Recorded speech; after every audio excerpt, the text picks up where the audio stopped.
एक रात मिस्र के बादशाह ने फिरौन ने एक ख्वाब देखा कि शाम की तरफ से एक आग आई और उस आग ने तमाम किब्तियों के घरों को जला डाला। जबकि बनी इसराइल महफूज रहे।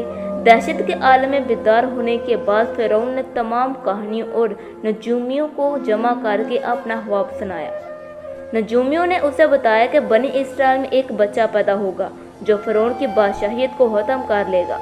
वो बच्चा कौन था और उसने फिरौन की बादशाहत का खात्मा करके मिस्र की तारीख को कैसे बदल डाला?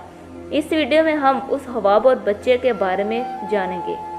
फिरौन खुदाई का दावेदार और बड़ा जालिम और जाबिर बादशाह था। उसने बनी इसराइल को अपना गुलाम बना रखा था, हालांकि वो हज़रत यूसुफ अलैहिस्सलाम के ज़माने से वहाँ रह रहे थे। हज़रत यूसुफ ने अपने वालिद यकूब और अपने भाइयों के लिए ज़मीन का एक हिस्सा उस वक़्त के फिरौन बादशाह रेहान बिन वलीद से हासिल किया था। हज़रत यकूब की यही नस्ल बनी इसराइल कहलाई, जो मिस्र में खूब बली फूली। ये लोग हज़रत यकूब के दीन के पैरोकार थे, लिहाजा उस वक़्त अल्लाह के नज़दीक ये सबसे बेहतरीन जमात थी।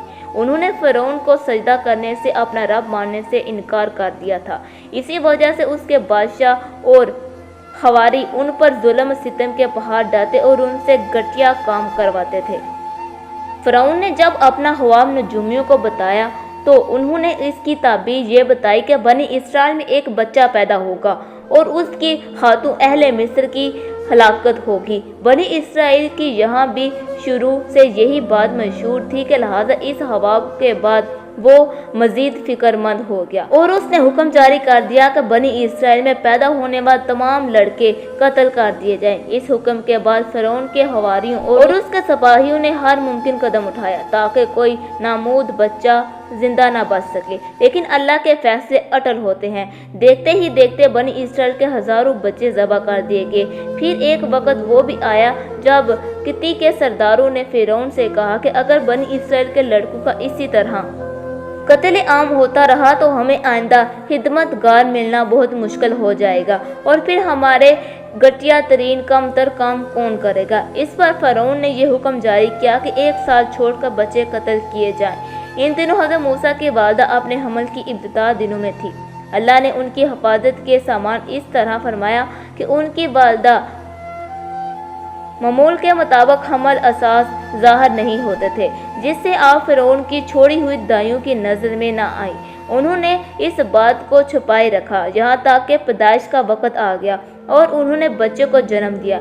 इस बारे में सवाए करीबी लोगों के कोई भी नहीं जानता था। नजूमियों ने फिरौन को इत्तला दी कि बच्चा पैदा हो चुका है। इस इत्तला ने फिरौन को बदहवास कर दिया। इसके सिपाहियों ने घर घर की तलाशी लेना शुरू कर दी। हज़रत मूसा के भाई हज़रत हारून साल ईमान में पैदा हुए, जबकि हज़रत मूसा कत्ल वाले साल में पैदा हुए। हज़रत मूसा अलैहिस्सलाम के वालिदैन सख्त परेशान थे। 3 महीनों तक इन्होंने हज़रत मूसा अलैहिस्सलाम को छुपाए रखा, लेकिन ज़्यादा अरसा तक बच्चे को शाही सिपाहियों और जासूसों की नज़रों से छुपा कर रखना मुश्किल था। फिर भी वो अपनी पूरी कोशिश करते रहे, यहाँ तक कि उनके पास अल्लाह का हुक्म आ गया। यह हुक्म अल्लाह ने उनके दिल में डाला था, यानी अलका किया था कि हज़रत मूसा की वालदा के दिल में ख्याल आया कि ताबूत की तरह एक संदूक बनाया जाए और उस संदूक में बच्चे को डालकर दरिया नील के बहाव के सपुर्द कर दिया जाए। हज़रत मूसा की माँ ने अल्लाह के हुक्म के मुताबिक बच्चे को संदूक में रखा और दरिया में छोड़ दिया। साथ मूसा की बहन से कहा कि तुम इसके पीछे पीछे चलती जाओ। लिहाजा वो दरिया नील के मौजों में चले और उनकी बहन किनारे किनारे चलती अपने भाई की निगरानी करती जा रही थी कि दरिया में डालने के बाद वो कहाँ जाता है।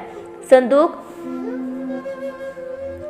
बहता हुआ महल के तालाब में पहुंच गया। वहां फिरौन की बीवी मलका और खादमाएं लुत्फ अंदोज हो रही थी कि संदूक पर मलका की नज़र पड़ी। उन्होंने कनीज़ों को हुक्म दिया कि तालाब से संदूक को निकाल लाओ। जब संदूक को खोला गया तो इसमें हसीन और जमील तंदुरुस्त बच्चा आराम से लेटा हुआ अंगूठा चूस रहा था। मलका बहुत खुश हुई और उसकी आंखों में ममता उतर आई। शफकत और मोहब्बत से बच्चे को गोद में ले लिया। मलका ने सोचा कि इस बच्चे को बेटा बनाकर पालना चाहिए। महल में किसी ने हदिशा ज़ाहिर किया कि ये बच्चा बादशाह की सल्तनत को ख़त्म करने का सबब बन सकता है। फ़िरौन के दिल में भी यही ख्याल आया कि कहीं ये बच्चा बनी इसराइल का वो बच्चा ना हो जिसके बारे में नजूमियों ने पेशन गोई की थी। लेकिन फ़िरौन की बीवी ने कहा, यह भी तो हो सकता है कि ये बच्चा हमारी आंखों की ठंडक बने या हम इसको अपना बेटा बना ले। इस पर फ़िरौन ने कहा कि यह सिर्फ तेरी आंखों की ठंडक है, मेरी नहीं। मैं नहीं चाहता कि बनी इसराइल का कोई बच्चा मेरी निगरानी में पले, लिहाजा ये सिर्फ तेरी आंखों की ठंडक है, मेरी नहीं। हज़रत इब्न अब्बास फरमाते हैं कि अगर फ़िरौन ये बात कह देता कि ये मेरी भी आंखों की ठंडक है तो अल्लाह ताला इसे हिदायत दे देता, लेकिन उसने ये कहा कि ये सिर्फ तेरी आंखों की ठंडक है। मलका ने इस बच्चे का नाम मूसा रखा, जिसके मानी है वो शख्स जो पानी से निकाला गया हो। बच्चे को जब महल में ले जाया गया तो इसने दूध के लिए रोना शुरू कर दिया। बच्चे के पास दूध पिलाने वाली लाई गई, लेकिन बच्चे ने किसी औरत का भी दूध ना पिया। जो औरत भी आपको दूध पिलाने की कोशिश करती नाकाम हो जाती। इधर हजरत मूसा की बहन दूर खड़ी ये सब देख रही थी। मूसा की बहन ने फ़िरौन की बीवी से कहा कि मैं तुम्हें ऐसा घर ना बताऊं जो इस बच्चे को तुम्हारे लिए परवरिश करे और इस बच्चे की खैर हवा हो, इसलिए कि वो एक गरीब घराना है, जब तो उन्हें अनाम अकराम मिलने की उम्मीदें रहेगी। इस घर में नेक सीरत खातून है, वो इस बच्चे के बाहुशी दूध पिलाना कबूल करेंगी। फ़िरौन की बीवी ने कहा, चलो ठीक है। लिहाजा आपकी बहन उन्हें घर ले आई। वालदा मोहतरमा ने बच्चे को दूध पिलाया तो आपने दूध पीना शुरू कर दिया। अब चूँकि बच्चे ने किसी और का दूध पीना कबूल नहीं किया था, इसलिए वो खुद बच्चे को लेकर आते थे। इसी तरह हज़रत मूसा की वालदा का बेहद एहतराम होने लगा। इसी तरह हज़रत मूसा शाही महल में परवरिश पाकर जवान हो गए और पूरे तवाना हो गए। लिहाजा अल्लाह ने आपको नबूवत के मनसब पर फायज किया। आपने बनी इसराइल के फ़िरौन से आज़ादी दिलाई और मिस्र से निकल गए। फ़िरौन बनी इसराइल को खत्म करने के लिए लश्कर लेकर रवाना हुआ। जब बनी इसराइल इब्र हमरा के करीब पहुंचे तो अल्लाह ने उनके लिए दरिया के बीच से रास्ता खोल दिया। ये वही मौका था जब फ़िरौन का वो ख्वाब पूरा होने वाला था और उसकी बादशाहियत और लश्कर तबाह होने वाला था।